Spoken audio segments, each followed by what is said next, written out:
Hello everyone, welcome you all to this video lecture series of international relation। इस particular video lecture में हम लोग India US relation के बारे में डिस्कस करेंगे। हम लोग यहाँ पे देखेंगे कि कैसे यूएस जो है वो अनपैरेलल सुपर पावर वर्ल्ड का बन चुका है। इंडिया यूएस रिलेशन को हम लोग देखेंगे फेज़ 1 में देखेंगे। सबसे पहले 1947 से 1991 का फेज़। 1947 से पहले का जो फेज़ था उसमें इंडिया यूएस का रिलेशन काफ़ी ज़्यादा अच्छा होता है, क्योंकि यूएस इंडिया का लगातार फ्रीडम स्ट्रगल में सपोर्ट कर रहा होता है। फेज़ 1 जो होता है 1947 से 1991 का फेज़, ये फेज़ उतना ज़्यादा अच्छा नहीं होता है। यहाँ पे इंडिया यूएस रिलेशन लगातार टॉक्सिक होता जाता है, बीच बीच में अच्छा होता है फिर ख़राब होता है, काफ़ी अप्स एंड डाउन वाला मोमेंट होता है। फेज़ 2 जो है वो 1991 ऑनवर्ड्स, यहाँ पे most of the time India US का रिलेशन अच्छा ही देखने को मिला है। और ख़ास करके जब से इंडिया न्यूक्लियर पावर बना है उस टाइम सैंक्शन लगने के बाद जब दोबारा रिलेशन रीस्टैब्लिश हुआ तो उसके बाद से रिलेशन लगातार अच्छा हुआ। ये सब कुछ हम लोग देखेंगे। इवन अभी एट प्रेजेंट 2023 में इंडिया यूएस का रिलेशन किस मुकाम पर है ये भी हम लोग डिस्कस करेंगे। तो चलिए शुरू करते हैं हम लोग इंडिया यूएस रिलेशन के बारे में। यहाँ पे मैं सबसे पहले बता दूँ कि इंडिया और यूएस का रिलेशन जो है वो हमेशा एक टाइप का अप्स एंड डाउन वाला मोमेंट रहा है। कभी फ्रेंडली नेशन बन जाए, कभी अनफ्रेंडली बन जाए, ये लगातार चलता रहा है। जो मतलब ये प्रोवर्ब है ना कि इंटरनेशनल रिलेशन में, फॉरेन डिप्लोमेसी में कोई भी दो कंट्री परमानेंट फ्रेंड नहीं है, परमानेंट एनिमी नहीं है हो सकता, तो वो चीज़ यहाँ पे काफ़ी ज़्यादा सूट करता है, क्योंकि ये चीज़ देखने को मिलता है इंडिया यूएस के रिलेशन में। अभी अगर हम लोग यूएसए के बारे में देखिए, एक ब्रीफ इंट्रोडक्शन देखें तो यूएसए तो जो है वो मेनली यूके का एक कॉलोनी था। जिस तरीके से इंडिया जो था यूके का एक कॉलोनी था, सेम वैसे ही यूके जो था वो यूएसए का एक कॉलोनी था, जो 1776 में इसको इंडिपेंडेंस मिल जाता है यूएस से। और जब वर्ल्ड वार 2 होता है तो उसके बाद यूएसए जो है वो यूएसए जो है वो वर्ल्ड पावर बन जाता है। और जब यूएसएसआर का फॉल होता है तो उसके बाद तो यूएसए जो है वो अनपैरेलल वर्ल्ड पावर बन जाता है। ये सब कुछ हम लोग देखेंगे कि ये कैसे होता है। फर्स्ट वर्ल्ड वार से पहले जो है मतलब यूएसए का वैसा कोई वर्ल्ड पॉलिटिक्स में इन्वॉल्वमेंट नहीं था, लेकिन धीरे धीरे यूएसए जो है वो अनपैरेलल वर्ल्ड पावर बन जाता है। तो ये अनपैरेलल वर्ल्ड पावर बनने का क्या स्टोरी है, चलिए इसे अभी हम लोग देखते हैं। देखो, सबसे पहला एक जो रीज़न है क्यों यूएसए वर्ल्ड पावर बना, उसका एक रीज़न ये है कि जब वर्ल्ड वार 2 चल रहा था, यहाँ पे जब वर्ल्ड वार 2 चल रहा था तो उस टाइम क्या होता है कि यूएसए मतलब ये जितना भी यूरोपियन कंट्रीज़ है ये सभी एक दूसरे से काफ़ी ज़्यादा फाइट कर रहे थे। यहाँ पे क्या है कि ये जो भी यूरोपियन कंट्रीज़ आपको दिख रहा है, जैसे जर्मनी फ्रांस का वॉर चल रहा है, यूके फ्रांस का वॉर चल रहा है, स्पेन का फ्रांस के साथ वॉर चल रहा है, तो यहाँ पे ये जो यूरोपियन कंट्रीज़ है ये लगातार एक दूसरे से बहुत ज़्यादा फाइट्स कर रहे थे, अपने कॉलोनीज़ में बहुत ज़्यादा फाइट कर रहे थे, जिसकी वजह से क्या होता है कि वर्ल्ड वार 1 और वर्ल्ड वार 2 में जो आर्म्स एंड एम्यूनिशन का जो नीड होता है वो बहुत ज़्यादा बढ़ जाता है। ये सारे यूरोपियन कंट्रीज़ को आर्म्स एंड एम्यूनिशन बहुत ज़्यादा अमाउंट में चाहिए था, और उसके लिए ये जो है जो सप्लाई है वो यूएसए करता है। तो यूएसए एक तो सप्लाई कर रहा है, यहाँ से वो यूएसए को पावर मिल रहा है, इकोनॉमिकली यूएसए काफ़ी ज़्यादा रीच हो रहा है। इवन जब वर्ल्ड वार 1 और वर्ल्ड वार 2 के बाद जो ये वाला पोर्शन, यूरोप वाला पोर्शन है, यहाँ पे जो डैमेज हो रहा है इंफ्रास्ट्रक्चर का, चाहे वो रोड का डैमेज हो, डैम्स का डैमेज हो, या स्कूल हेल्थ एजुकेशन, स्कूल्स हो गया, हेल्थ हो गया, या कोई भी बिल्डिंग हो, जो भी इंफ्रास्ट्रक्चर का डैमेज हुआ है उन सब को रिपेयर करने का जो प्रोजेक्ट्स है वो सब यूएसए को मिलता है। और ये जो प्रोजेक्ट है इससे भी यूएसए को कहीं ना कहीं इकोनॉमिकली काफ़ी ज़्यादा बेनिफिट हुआ है। मतलब यहाँ पे हम लोग देख सकते हैं कि वॉर में पार्टिसिपेट कौन कर रहा है, ये यूरोपियन कंट्रीज़, लेकिन बेनिफिट में कौन जा रहा है, यूएसए। एक और रीज़न ये भी है कि यहाँ पे इन लोग के बीच में कॉलोनीज़ को लेकर लगातार वॉर हो रहा था, यूएसए के साथ ऐसा कुछ भी नहीं था। फिर यहाँ पे जो यूरोपियन कंट्रीज़ हैं इन लोग का डिफेंस पे एक्सपेंडिचर बहुत ज़्यादा था। कैसे, जैसे सपोज कर लो ये फ्रांस है, अब ये फ्रांस के साथ क्या है कि यहाँ पे इसे अपना बॉर्डरिंग कंट्रीज़ में स्पेन से वॉर के लिए मतलब यहाँ पे स्पेन और फ्रांस का जो बॉर्डर है, यहाँ पे मिलिट्री डिप्लॉय करना पड़ेगा लगातार। यहाँ पे जब फ्रांस और इटली का जो बॉर्डर है, इस जगह पे मिलिट्री डिप्लॉय करना है। फ्रांस जर्मनी के बॉर्डर पे करना है। सेम यूनाइटेड किंगडम को मिलिट्री डिप्लॉय करके रखना है। तो इससे क्या हो रहा है कि जो मिलिट्री पे जो डिफेंस पे जो एक्सपेंडिचर है, ये इन यूरोपियन नेशंस का बहुत ही ज़्यादा हाई था। लेकिन ये चीज़ यूएसए के साथ देखने को नहीं मिलता है। यूएसए के साथ क्या सिनेरियो है कि यूएसए जो है ये काफ़ी ज़्यादा आइसोलेटेड कंट्रीज़ था दुनिया से। इवन यूएसए का जो नेबरिंग कंट्रीज है, चाहे वो कनाडा हो या मैक्सिको, दोनों के साथ इसका रिलेशन हमेशा से काफ़ी ज़्यादा फ्रेंडली रहा है। तो जो मिलिट्री डिप्लॉय करना होता है बॉर्डर पे, इस चीज़ का यूएसए को कभी उतना ज़्यादा ज़रूरत नहीं पड़ा, ना ही बॉर्डर पे मिलिट्रीज पे बहुत ज़्यादा एक्सपेंडिचर करने का ज़रूरत पड़ा। इसका जो नेबरिंग कंट्रीज था उसके साथ फ्रेंडली रिलेशन होने की वजह से यूएसए जो है ये काफ़ी पीसफुली जो है वो प्रोग्रेस कर रहा था। ओके, कोई आसपास कोई कंपटीशन नहीं था, जैसा यहाँ पे क्या होता है इन यूरोपियन कंट्रीज़ के साथ होता है। और जब भी कंपटीशन होगा, आप जब भी कंपटीशन करोगे तो कहीं ना कहीं आपको लॉस होगा ही होगा। ओके, ये सेम चीज़ होता है यहाँ पर भी। अभी हम लोग अगर एट प्रेजेंट सिनेरियो देखें तो यूएसए जो है वो एरिया वाइज वर्ल्ड का 3rd लार्जेस्ट कंट्री है, डिफेंस वाइज वर्ल्ड का मोस्ट पावरफुल कंट्री है, economy wise most powerful, research innovation में मोस्ट पावरफुल, स्पेस में सबसे ज़्यादा आगे है, सॉफ्ट पावर में चाहे वो हॉलीवुड मूवीज़ हो, KFC हो, डोमिनोज हो या मैकडी हो, कुछ भी हो, इन सब में यूएसए काफ़ी ज़्यादा आगे है। जो फॉरेन इन्वेस्टमेंट अट्रैक्ट करने का हो तो उसमें यूएसए जितना ज़्यादा फॉरेन इन्वेस्टमेंट अट्रैक्ट करने का पोटेंशियल रखता है, अभी एट प्रेजेंट कोई भी कंट्री उतना नहीं रखता है। चाहे नेचुरल रिसोर्स का हो, नेचुरल रिसोर्स में भी यूएसए बहुत ज़्यादा रीच है। एक्वायर्ड डाइवर्सिटी है यूएसए के पास। वर्ल्ड का कोई भी कंट्री ले लो, हर कंट्री का कोई ना कोई सिटीजन जो है वो यूएसए में जाके सेटल है। चाहे इंडिया से तो लगभग 44 से 45 लाख पीपल जो है वो यूएसए में जाके सेटल है। चाइना से बहुत ज़्यादा 50 लाख के आसपास जो है पॉपुलेशन यूएसए में जाके सेटल है। तो ये एक्वायर्ड डाइवर्सिटी बहुत ज़्यादा यूएसए में, ओके, जो इसको और भी ज़्यादा लिबरल एटीट्यूड का बनाता है। एग्रीकल्चर में यूएसए काफ़ी ज़्यादा प्रॉस्पेरिटी अचीव कर चुका है।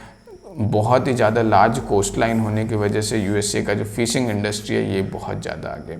तो ये सब कुछ रीज़न है जो हम लोग देखते हैं कि किस तरीके से यूएसए का ये जो अनपैरेलल सुपर पावर बनने का कहानी है, इसमें काफ़ी ज़्यादा सपोर्टिव रहा है ये सब फैक्टर। ओके, उसके बाद फिर एक फैक्टर ये भी है कि यूएसए जो है वो हमेशा फॉरेनर्स के लिए अपना दरवाज़ा खुला रखा है, चाहे वो इन्फ्लो टेक्नोलॉजी हो या इन्फ्लो ऑफ स्किल हो, ब्रेन हो, सब चीज़ के लिए। अभी इंडिया में काफ़ी ज़्यादा इस चीज़ पे डिबेट भी चल रहा था, ब्रेन ड्रेन, कि इंडिया के काफ़ी सारे जो साइंटिस्ट है या इंडिया के काफ़ी सारे जो अच्छे इंजीनियर्स है या डॉक्टर्स है वो सभी यूएसए में जाके सेटल हो जा रहे, जो ब्रेन ड्रेन का स्टोरी है। तो ये केवल इंडिया के साथ नहीं हो रहा, वर्ल्ड में बहुत सारे कंट्रीज़ का साथ ब्रेन ड्रेन हो रहा है और वो सभी के सभी यूएसए में जाके शिफ्ट करना सबसे ज़्यादा पसंद कर रहे हैं। जैसे इंडिया में अगर हम लोग सीवी रमन का देखें तो सीवी रमन यूएसए चले गए। अब अभिजीत बनर्जी जो इनको रिसेंटली नोबेल प्राइज़ मिला था वो यूएसए में जाके सेटल हो गए। इंडिया में बहुत सारे, चाहे गूगल हो, यूट्यूब हो, ये सब के जो सीईओ हैं, गूगल के सीईओ वगैरह हो गए, और भी बहुत सारे कंपनीज़ के सीईओ हैं, वो यूएसए में जाके सेटल हो गए। जैसे एल्बर्ट आइंस्टाइन ने, ये जर्मनी के थे लेकिन ये भी बाद में जाके यूएसए में सेटल हो जाते हैं। तो इस तरीके से हम लोग देख सकते हैं कि यूएसए जो है ये हमेशा ही अपना दरवाज़ा खुला रखा है बाहर का किसी भी टेक्नोलॉजी, स्किल या ब्रेन्स के इनफ्लो के लिए, और जिसकी वजह से ये क्या होता है कि यहाँ पे इकोनॉमिक सुपर पावर बनने में बहुत ज़्यादा हेल्प मिलता है, क्योंकि जितना ज़्यादा रिसर्च एंड डेवलपमेंट होगा उतना ज़्यादा अपॉर्चुनिटीज़ खुलेगा इन्वेस्टमेंट का, और वो जब इन्वेस्टमेंट बढ़ेगा तो इकोनॉमी जो है वो ग्रो करेगा। ओके, फिर एक रीज़न ये भी, फिर अभी अगर हम लोग एट प्रेजेंट देखें तो 25% ऑफ द जो total wealth of the world है वो केवल यूएसए के पास है। मतलब अगर पूरा वर्ल्ड का इकोनॉमी 100 रुपये के बराबर है तो इसका 25 रुपये जो है वो केवल और केवल यूएसए के पास है। ओके, जबकि यूएसए का पॉपुलेशन जो है वो वर्ल्ड का पॉपुलेशन का केवल 4.3% है। न्यूयॉर्क जो सिटी है यूएसए का, ये वर्ल्ड इकोनॉमिक सेंटर कहा जाता है। मतलब कि ये वाला जो पोर्शन है, ये जो न्यूयॉर्क यहाँ पर है, ये लगभग 56.2% जो मतलब जो भी जो फाइनेंशियल ट्रांजैक्शन हो या ये सब चीज़ जो भी होता है वो सब न्यूयॉर्क सिटी में होता है। लंदन जो है वहाँ पे 33.7% होता है। मतलब यहाँ पे मेनली मेरा कहने का मतलब बस इतना है कि जो न्यूयॉर्क है ये एक टाइप का वर्ल्ड का इकोनॉमिक सेंटर का हब बन चुका है। यहाँ पे इतना ज़्यादा इकोनॉमिक एक्टिविटी होता है। ओके, और इवन अगर हम लोग ये चीज़ ऑलरेडी डिस्कस कर चुके हैं कि in size of territory USA जो है वो थर्ड लार्जेस्ट कंट्री है वर्ल्ड का। अगर हम लोग यहाँ पे देखें तो रशिया जो है ये फर्स्ट है, कनाडा सेकंड है, यूएसए थर्ड है और इंडिया जो है ये 7th पोजीशन पे आता है। उसके बाद फिर पॉपुलेशन वाइज भी देखें तो पॉपुलेशन वाइज यूएसए जो है वो थर्ड लार्जेस्ट कंट्री है। ये यहाँ पे अभी हम लोग देख सकते हैं रिसेंटली अभी इंडिया जो है वो वर्ल्ड का मोस्ट पॉपुलस कंट्री बन चुका है। चाइना सेकंड पर और यूएसए थर्ड पे है। मोस्ट पॉपुलेटेड कंट्री अगर इंडिया है तो इसका क्या बेनिफिट हो सकता है? मार्केट एक्सेस, ये सबसे बड़ा बेनिफिट है कि इंडिया के पास मार्केट एक्सेस बहुत ज़्यादा है। कोई भी कंट्री इंडिया में इन्वेस्ट करना चाहेगा क्योंकि उसको बहुत बड़ा मार्केट मिलेगा।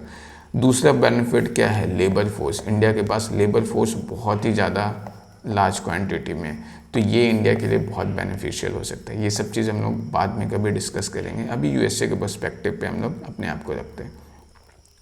फिर अगर हम लोग यूएसए में नेचुरल रिसोर्स देखें तो यूएसए के पास नेचुरल रिसोर्स का बहुत ही ज़्यादा ह्यूज रिजर्व है, चाहे वो पेट्रोलियम हो, नेचुरल गैस हो। शेल गैस तो इतना ज़्यादा है कि अभी इंडिया को पेट्रोलियम का भी उतना ज़्यादा ज़रूरत नहीं पड़ रहा है। फिशिंग इंडस्ट्री में यूएसए बहुत ज़्यादा आगे है। कोल का रिजर्व बहुत ज़्यादा है, गोल्ड है, कॉपर है, बहुत ही सारा यूएसए के पास नेचुरल रिसोर्स है। और जब आपके पास नेचुरल रिसोर्स बहुत ज़्यादा होता है तो उससे क्या होता है? इंडस्ट्रीज़ खुलने का चांसेस बहुत ज़्यादा बढ़ जाता है। और इन चीज़ों की वजह से क्या होता है? ज़्यादा से ज़्यादा इंडस्ट्रीज़ होगा तो ज़्यादा से ज़्यादा इकोनॉमी वेल्थ एक्यूमुलेट होगा कंट्री के पास। और कार्ल मार्क्स ने कहा भी था कि जिस कंट्री के पास सबसे ज़्यादा इकोनॉमी होगा, जो कंट्री इकोनॉमी को कंट्रोल करेगा वही कंट्री वर्ल्ड को रूल करेगा। जैसे अभी हम लोग देख सकते हैं कि वर्ल्ड का अनपैरेलल सुपर पावर अभी कौन सा है? यूएसए है। क्यों? क्योंकि जो 25% of the total wealth of the world है ये केवल और केवल यूएसए के पास है। तो ये एक बहुत स्ट्रॉन्ग फैक्टर हो जाता है यूएसए के साथ। इवन अगर अभी के कॉन्टेक्स्ट में हम लोग देखें तो मिलिट्री सिक्योरिटी हो या लॉ एंड ऑर्डर हो, ये सब चीज़ यूएसए इनमें काफ़ी ज़्यादा आगे है। करप्शन इंस्टीट्यूशन में बहुत ज़्यादा कम होता है यूएसए में। रेड टेपिज्म का इशू बहुत कम है। रेड टेपिज्म क्या होता है? देखो सिंपली जो गवर्नमेंट्स होता है, गवर्नमेंट में आप कोई भी काम कराने जाओ तो फाइल जो है वो एक्यूमुलेट होना स्टार्ट हो जाता है, एक के ऊपर एक फाइल। जैसे अगर सपोज कर लो जस्टिस डिलीवरी है, आप कोर्ट में जा रहे हो, आपको जस्टिस मिलने में 5 साल, 10 साल, 15 साल, कभी कभी तो पूरा लाइफ टाइम निकल जा रहा है, जस्टिस नहीं मिल रहा है। सेम गवर्नमेंट में अगर आप कोई काम कराने जा रहे हो, जो काम आपका 1 महीने में हो जाना चाहिए या 1 दिन में हो जाना चाहिए, उसमें सालों लग जा रहा है। तो इसी चीज़ को रेड टेपिज्म बोलते हैं। तो इंडिया में जो रेड टेपिज्म है वो बहुत हाई है, लेकिन यूएसए में ये रेड टेपिज्म बहुत ही ज़्यादा कम है। ओके, टैक्सेशन भी काफ़ी ज़्यादा कम है।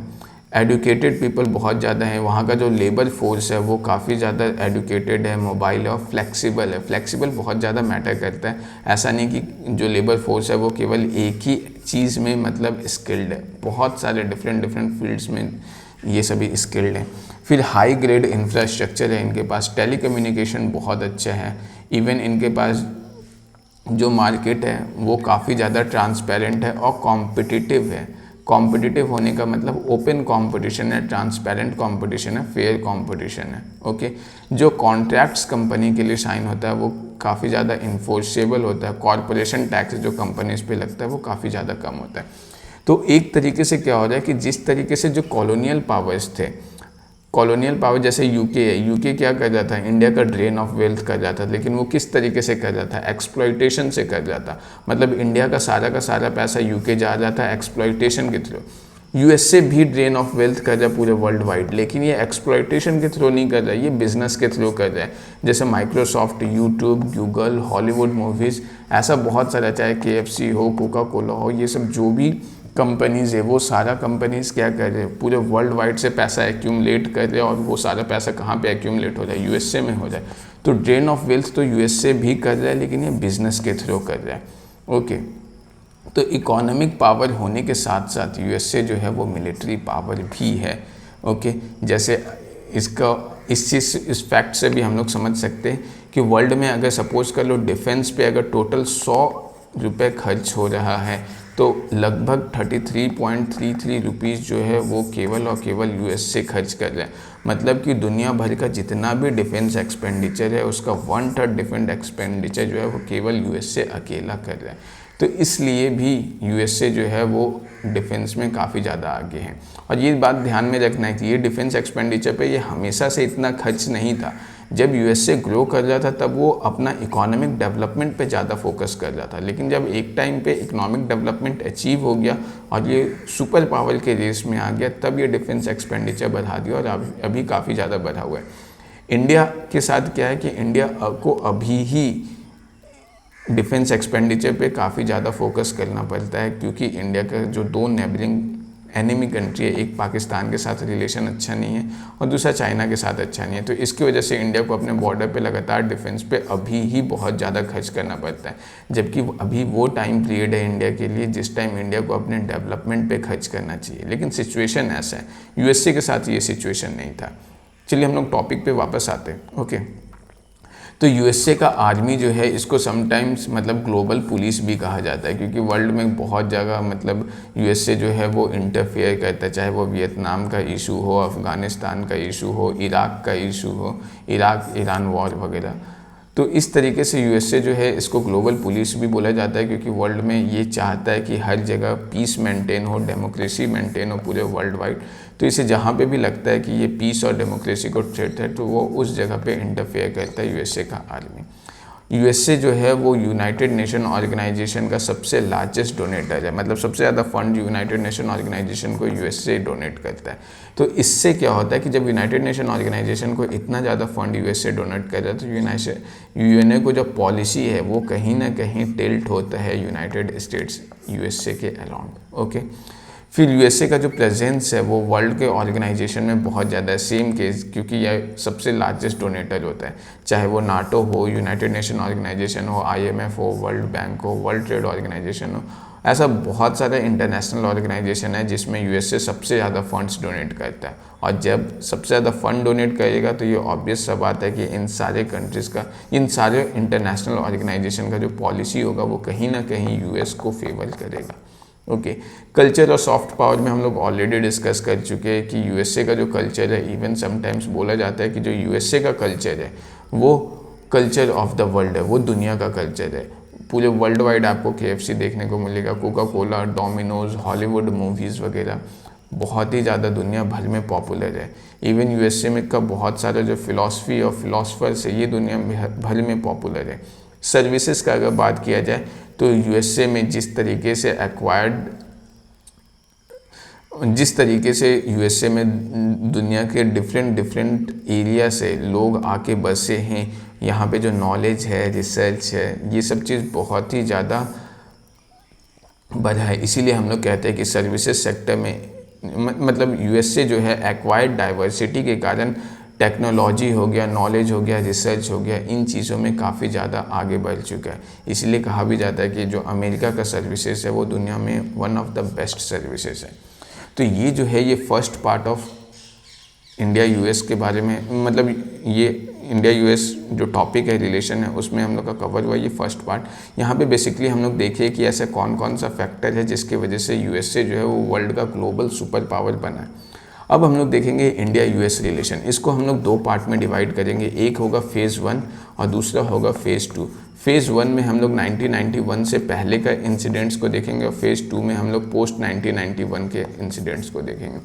तो अभी हम लोग 1991 का इंसिडेंट देखते हैं। देखो, सबसे आसान सा बात है कि जब वर्ल्ड वॉर 1 हुआ था तो उस टाइम पहली बार यूएसए जो है वो वर्ल्ड पॉलिटिक्स में एंटर किया था। और वर्ल्ड वॉर 1 और वर्ल्ड वॉर 2 में सबसे ज़्यादा जो फ़ायदा हुआ था वो किसको हुआ था? यूएसए को हुआ था, क्योंकि ये हम लोग ऑलरेडी डिस्कस कर चुके हैं कि यूएसए किस तरीके से आर्म्स एंड एम्यूनिशन जो है वो बहुत ज़्यादा क्वांटिटी में जो वर्ल्ड वॉर 1 और 2 में जितने भी यूरोपियन नेशंस थे उन सबको प्रोवाइड कर रहा था। और जिसकी वजह से क्या हो रहा था, यूएसए बहुत ज़्यादा पैसा कमाता है आर्म्स एंड एम्यूनिशन बेच करके।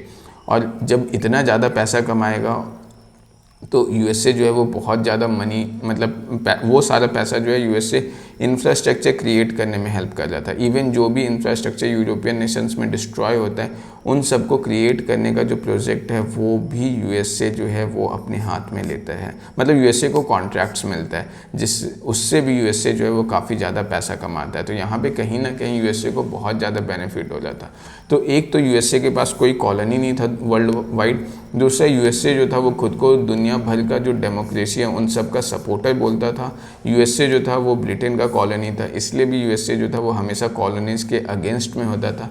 तो इसलिए क्या होता है कि यूएसए लगातार जितने भी इम्पीरियल पावर थे या कॉलोनियल पावर थे उन पे ये प्रेशर डालता रहता था कि नहीं, आप अपने कॉलोनीज़ को आज़ाद करो, लिबरेट करो।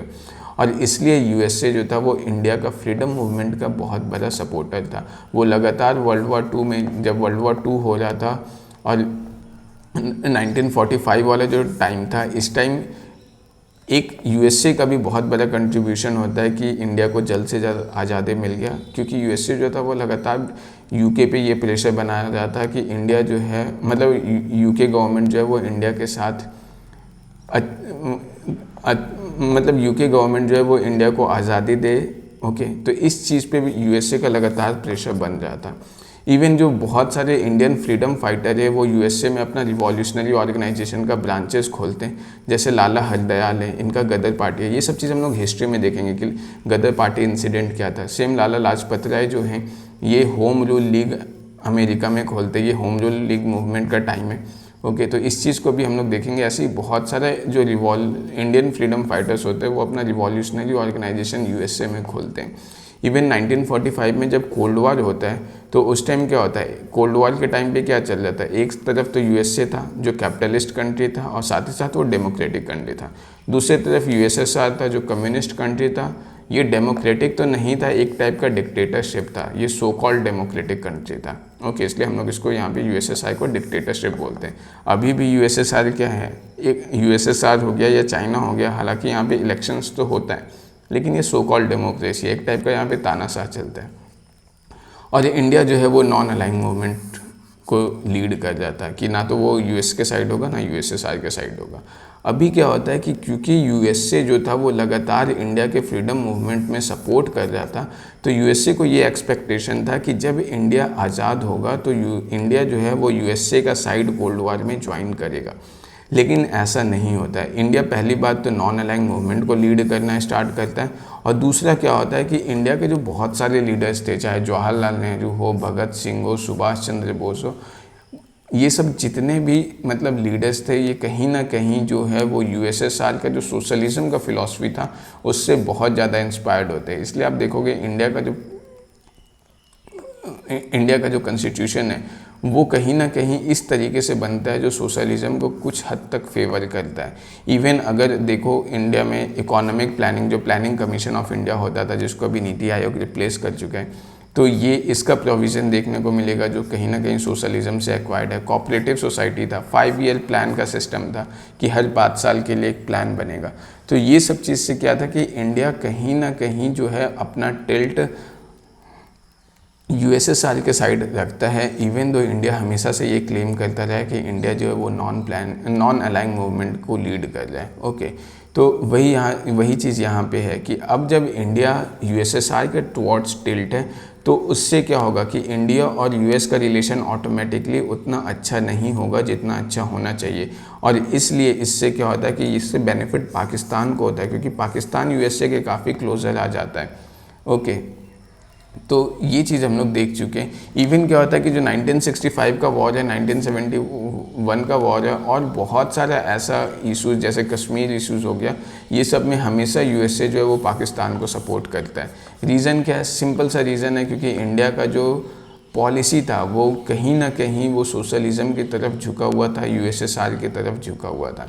इवन जो यूनाइटेड नेशन सिक्योरिटी काउंसिल है उसमें यूएसए कितने बार पाकिस्तान को सपोर्ट किया है इंडिया के अगेंस्ट। ओके, फिर 1971 में जब इंडिया और यूएसएसआर का फ्रेंडशिप ट्रीटी साइन होता है 20 साल के लिए, तो उसके बाद से इंडिया और यूएस का रिलेशन और भी ज़्यादा टॉक्सिक हो जाता है।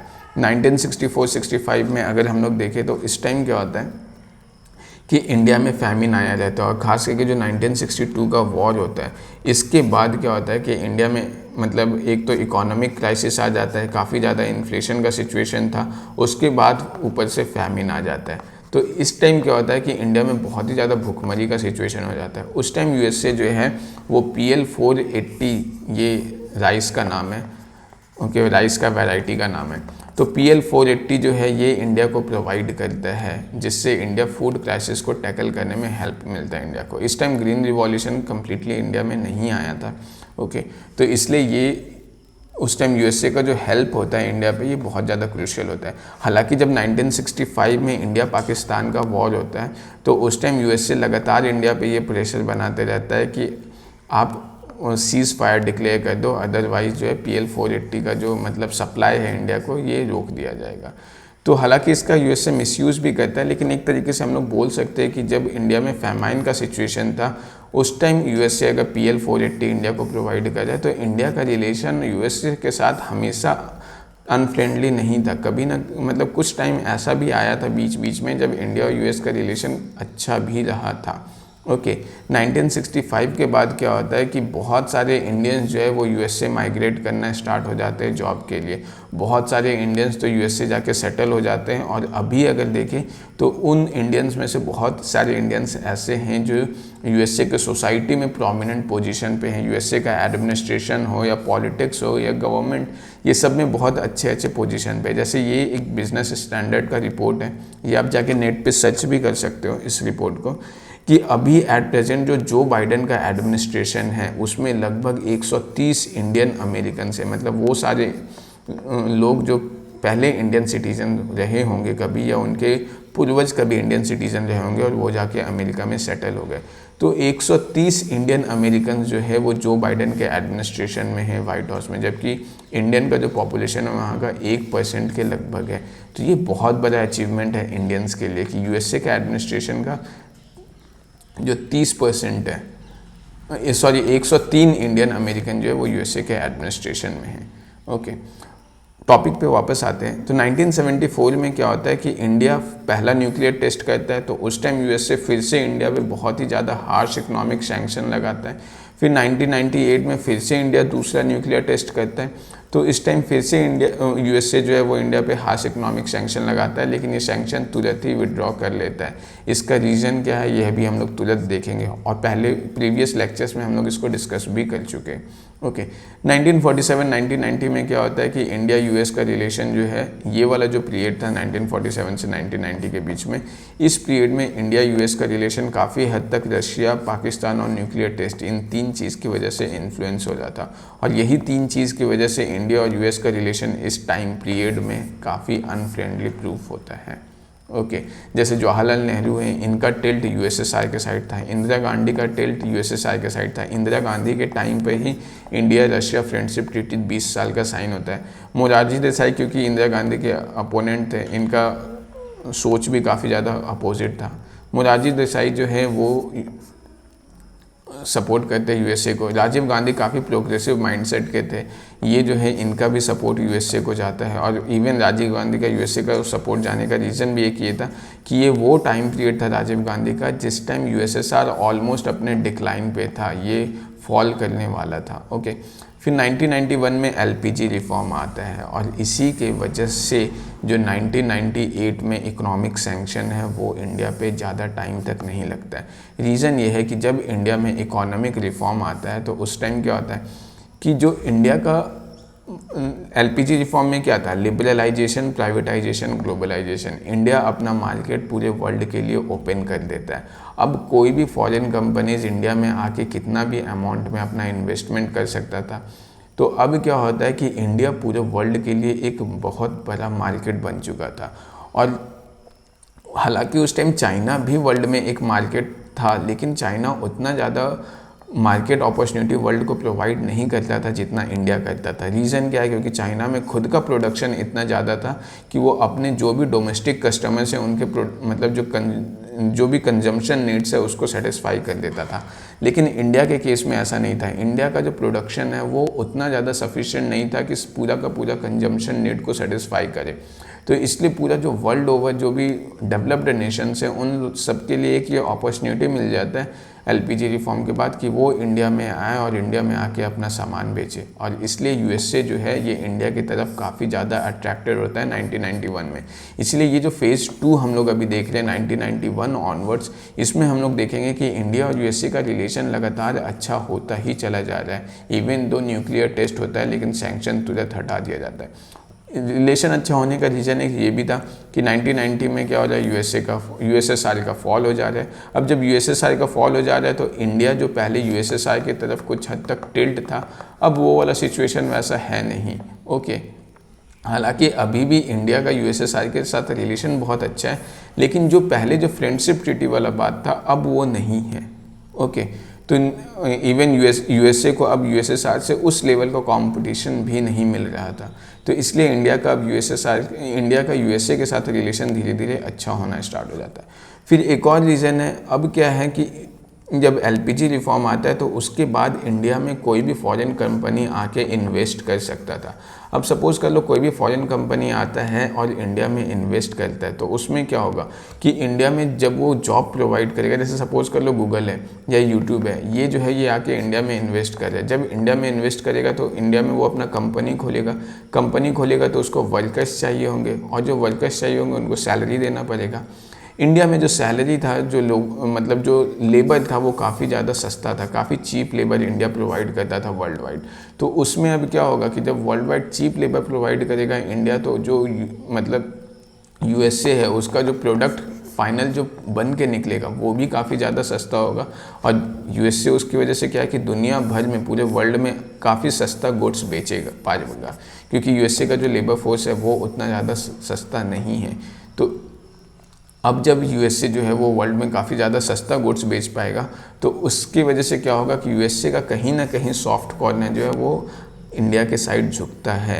और ये चीज़ हमेशा ध्यान में रख लो कि जो इकॉनमी है वो कहीं ना कहीं बहुत हद तक डिसाइड करता है कि किसी भी कंट्री का दूसरे कंट्री के साथ रिलेशन कैसा होगा। जब तक इंडिया जो है वो यूएसए को इकोनॉमिक अपॉर्चुनिटी प्रोवाइड कर रहा है, यूएसए जो है वो हमेशा इंडिया को सपोर्ट करेगा।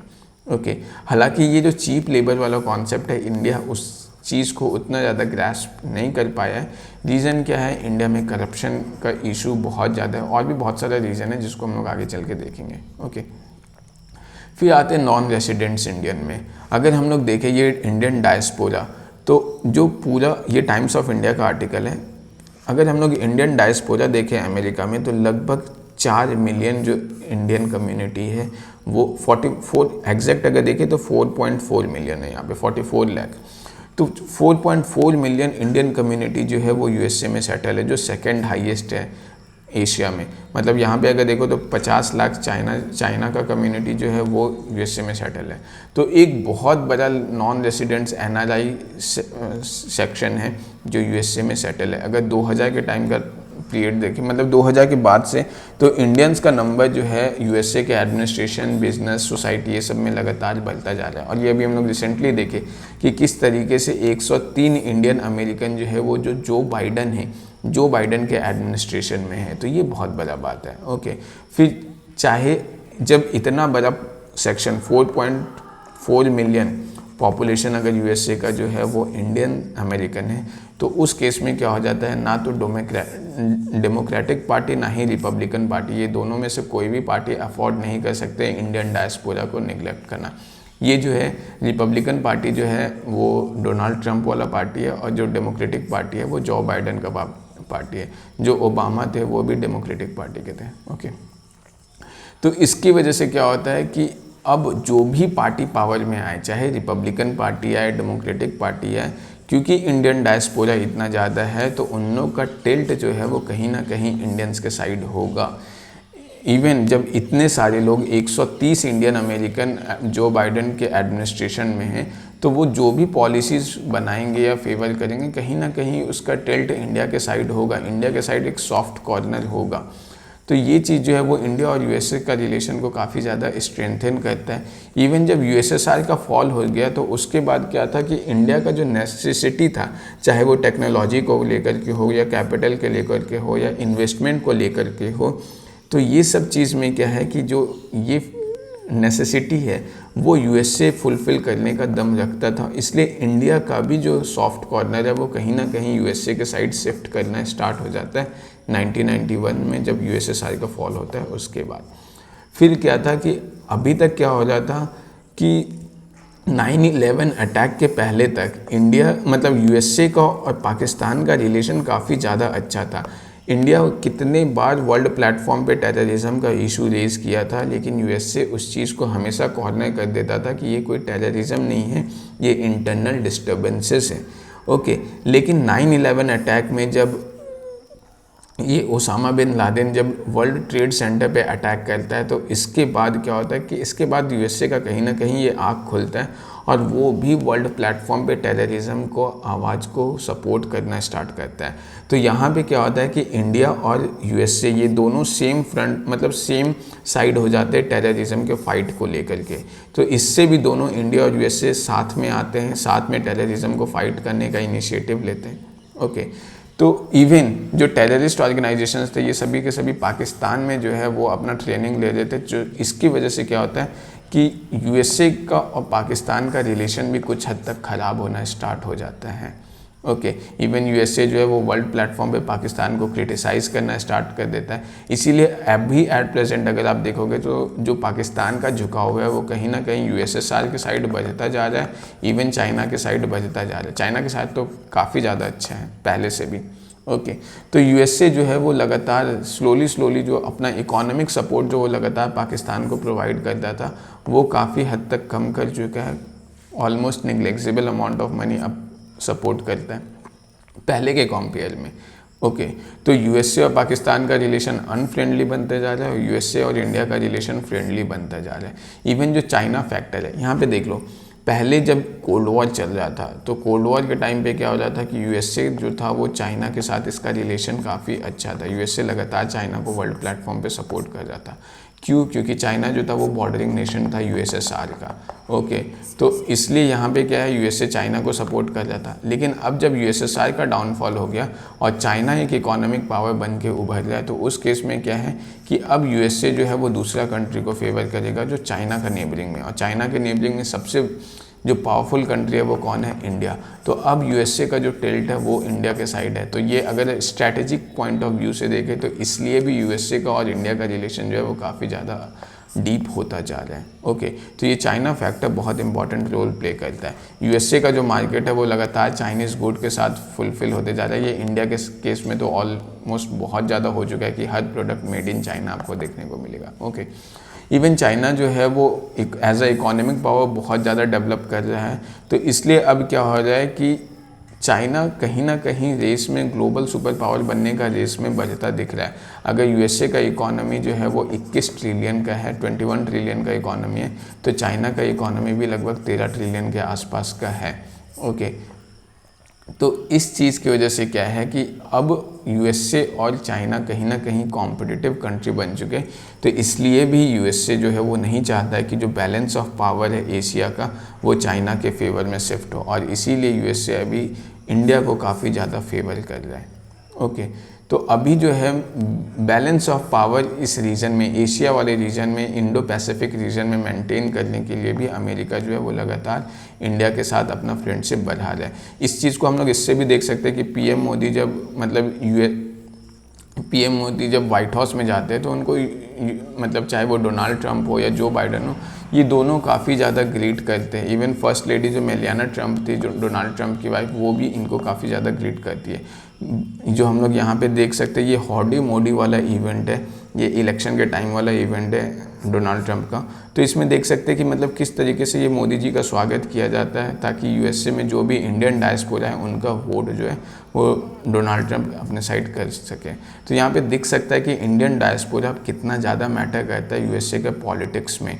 ओके, सेम चीज़ हम लोग देख सकते हैं यहाँ पे जो है ये ओबामा हैं, ये इंडिया का रिपब्लिक डे पे आए थे। तो ये बहुत बड़ा सिंबल होता है स्ट्रैटेजिक पॉइंट ऑफ व्यू से कि किसी कंट्री का जो प्रेसिडेंट है वो इंडिया के रिपब्लिक डे पे आ रहा है या उसको ज्वाइन कर रहा है। ओके, फिर इवन क्या होता है कि इंडिया जो है वो इंडिया भी वर्ल्ड पे अपना स्ट्रेंथ लगातार इंक्रीज़ करता जा रहा है। चाहे वो इंडिया जो है वो एट प्रेजेंट मतलब one of the fastest growing economies है वर्ल्ड का। इवन इंडिया का जो शेयर मार्केट है वो मतलब अमेरिकन्स के लिए ओपन कर चुका है। बहुत सारा इंडियन शेयर मार्केट में अमेरिकन्स का इन्वेस्टमेंट बहुत सारा है। ओके, इवन जो इंडिया है वो लगातार अपना इन्फ्लुएंस जो है वो स्पेस टेक्नोलॉजी में बढ़ा रहा है। अभी अगर रिसेंट एग्जांपल देखें तो चंद्रयान-3 इंडिया पहला कंट्री बन गया जो साउथ पोल में अपना लैंडर जो है सक्सेसफुली लैंड कर पाया। इवन केवल इंडिया, यूएस और चाइना, ये 3 कंट्री मतलब ऐसे हैं, और भी शायद कोई होगा, आप इस चीज़ को एक बार कंफर्म कर लेना। बट जहाँ तक मेरी नॉलेज में है, इंडिया, चाइना, यूएसए जो है ये इंडिया, चाइना, यूएसए और यूएसएसआर, ये 4 कंट्री ऐसे हैं जो अभी तक मतलब मून पे लैंड कर चुके सक्सेसफुली। इवन इंडिया जो है वो न्यूक्लियर पावर भी सक्सेसफुली बन चुका है। इंडिया के पास खुद का इंडिजिनस टेक्नोलॉजी ऑफ मिसाइल है, चाहे वो अग्नि हो, पृथ्वी हो, ब्रह्मोस, ऐसा बहुत सारा मिसाइल्स है इंडिया के पास जो इंडिजिनस टेक्नोलॉजी का है। इंडिया का रिलेशन जो है वो साउथ ईस्ट एशिया में लगातार बढ़ता ही जा रहा है, क्योंकि इंडिया जो है चाहे वो लुकिस्ट पॉलिसी हो, एक्टिस्ट पॉलिसी हो, गुजरात डॉक्ट्राइन्स हो, इन सब गुजरात डॉक्ट्राइन्स का प्रिंसिपल ऑफ नॉन म्यूचुअलिटी हो, इस चीज़ को यूज़ करके इंडिया जो है ये एशिया पैसिफिक वाला रीजन है, इस पे काफ़ी ज़्यादा काम किया है। अगर आपको गुजरात डॉक्ट्राइन का प्रिंसिपल ऑफ नॉन म्यूचुअलिटी को देखना है तो आप इसी यूट्यूब चैनल पे यूडार्निक के प्लेलिस्ट वाले सेक्शन में जाके इंटरनेशनल रिलेशन में आप गुजरात डॉक्ट्राइन को सर्च कर सकते हैं। बेसिकली ये जो प्रिंसिपल ऑफ नॉन म्यूचुअलिटी है वो इंटरनेशनल पॉइंट ऑफ व्यू से बहुत ज़्यादा इंपॉर्टेंट है, जो मेरे को लगता है आपको आंसर राइटिंग में काफ़ी ज़्यादा हेल्प करेगा। तो आप एक बार गुजरात डॉक्ट्राइन्स का वो वीडियो देख सकते हैं। अभी के प्रेजेंट में अगर हम लोग देखें इंडिया और यूएस का रिलेशन, तो एक तो क्वाड ग्रुपिंग है जो हम लोग देख सकते हैं कि चाइना को इस रीजन में, एशिया पैसिफिक वाले रीजन में काउंटर करने के लिए इंडिया, जापान, यूएसए और ऑस्ट्रेलिया, ये चारों कंट्रीज़ जो है मिलके कोलैबोरेशन कर रहा है। ओके, यहाँ पे ये मिलिट्री एक्सरसाइज वगैरह किया जाता है, इकोनॉमिक रिलेशन डिपेंड किया जाता है। मेन पर्पस यहाँ पे सिंपल सा यही है कि चाइना को इस रीजन में, जो एशिया पैसिफिक वाला रीजन है, इस रीजन में काउंटर करना है ताकि बैलेंस ऑफ पावर चाइना के साइड में शिफ्ट ना करे। इवन अगर हम लोग इकोनॉमिक रिलेशन अभी के टाइम पे देखें तो यूएसए जो है अभी एट प्रेजेंट 2022-23 का अगर हम लोग फाइनेंशियल रिपोर्ट देखें तो उसके अकॉर्डिंग यूएसए जो है वो इंडिया का बिगेस्ट ट्रेडिंग पार्टनर है। इस चीज़ को आप लगातार करंट अफेयर से अपडेट करते रहना, क्योंकि ये हो सकता है कल को चेंज कर जाए। जैसे देखो 2017, 18, 19, 20 तक जो है 2017, 18 और 18, 19 ये दोनों में जो है, यहाँ पे आपको अगर 17-18 में देखना है तो चाइना फर्स्ट पे है, यूएसए सेकंड पे है। लेकिन अगर 21-22 में आप देखो तो यूएसए फर्स्ट पे आ चुका है, चाइना सेकंड पे आ चुका है। ओके, और 2019-20 में भी यूएसए फर्स्ट पे था, चाइना सेकंड में था। तो ये चीज़ लगातार फ्लक्चुएट करते रहता है। लेकिन हाँ, ये है कि फर्स्ट सेकंड रैंक पे ही फ्लक्चुएट कर रहा है, कभी फर्स्ट पे चाइना जा रहा है, कभी फर्स्ट पे यूएसए जा रहा है। तो अभी का जो करंट फाइनेंशियल ईयर है 2022 वाला, इसमें जो है यूएसए जो है वो इंडिया का लार्जेस्ट ट्रेडिंग पार्टनर बन चुका है। इवन अगर हम लोग इंटरनेशनल कॉपरेशन देखें तो यूएसए जो है वो वर्ल्ड लेवल पे बहुत सारा इंटरनेशनल ऑर्गेनाइजेशन है जिसमें इंडिया के साथ काफ़ी ज़्यादा कॉपरेट करता है, चाहे वो यूनाइटेड नेशन हो, G20 हो, आसियान हो, वर्ल्ड ट्रेड ऑर्गेनाइजेशन हो, IMF हो, वर्ल्ड बैंक हो। ओके, इवन जो यूनाइटेड नेशन सिक्योरिटी काउंसिल है, ये काफ़ी ज़्यादा इंपॉर्टेंट पॉइंट है कि जो यूनाइटेड नेशन सिक्योरिटी काउंसिल है इसमें जो 5 परमानेंट मेंबरशिप अभी है, इसमें इंडिया का परमानेंट मेंबरशिप के लिए यूनाइटेड नेशन जो है ये हमेशा इंडिया को सपोर्ट किया कि इंडिया को भी यूनाइटेड नेशन सिक्योरिटी काउंसिल का परमानेंट मेंबर बनना चाहिए। और ये बहुत बड़ा बात है कि मतलब यूएसए इंडिया को सपोर्ट कर रहा है। इवन जो इंटरनेशनल सोलर एलियंस जो इंडिया स्टार्ट किया था, यूनाइटेड स्टेट्स 2021 में इसका मेंबरशिप ज्वाइन कर चुका है। फिर अभी जो इंडो पैसिफिक इकोनॉमिक फ्रेमवर्क बनाया गया यूनाइटेड स्टेट्स के द्वारा, जिसका मेन पर्पस है कि इकोनॉमिक पार्टनरशिप जो है स्ट्रेंथन करना है। इसमें टोटल 13 कंट्रीज़ है, United states, Japan, south Korea, Vietnam, Thailand, India, Malaysia, Brunei, Singapore, Indonesia, Australia और न्यूयॉर्क। ये सारे कंट्रीज़ जो मिलकर हैं, इन सब का मेन एम्बिशन है कि एक स्ट्रॉन्ग इकोनॉमिक पार्टनरशिप यहाँ पे डेवलप किया जाए। और सेम यहाँ पे एक पर्पस, इनडायरेक्ट पर्पस यही है कि चाइना को काउंटर करना है ये एशिया पैसिफिक वाले रीजन में। ओके तो इस तरीके से हम लोग देख सकते हैं कि इंडिया और यूएस का रिलेशन किस तरीके से प्रोग्रेस कर रहा है। लेकिन यहाँ पे आपको ध्यान में रखना है कि इंडिया जो है, इसका ये मतलब नहीं कि इंडिया कम्प्लीटली यूएस का साइड ले चुका है। इंडिया जो है वो अभी भी नॉन अलाइंग मूवमेंट के प्रिंसिपल पे चल रहा है। इंडिया जो है वो सिचुएशन वाइज यूएस और यूएसएसआर का साइड लेता है।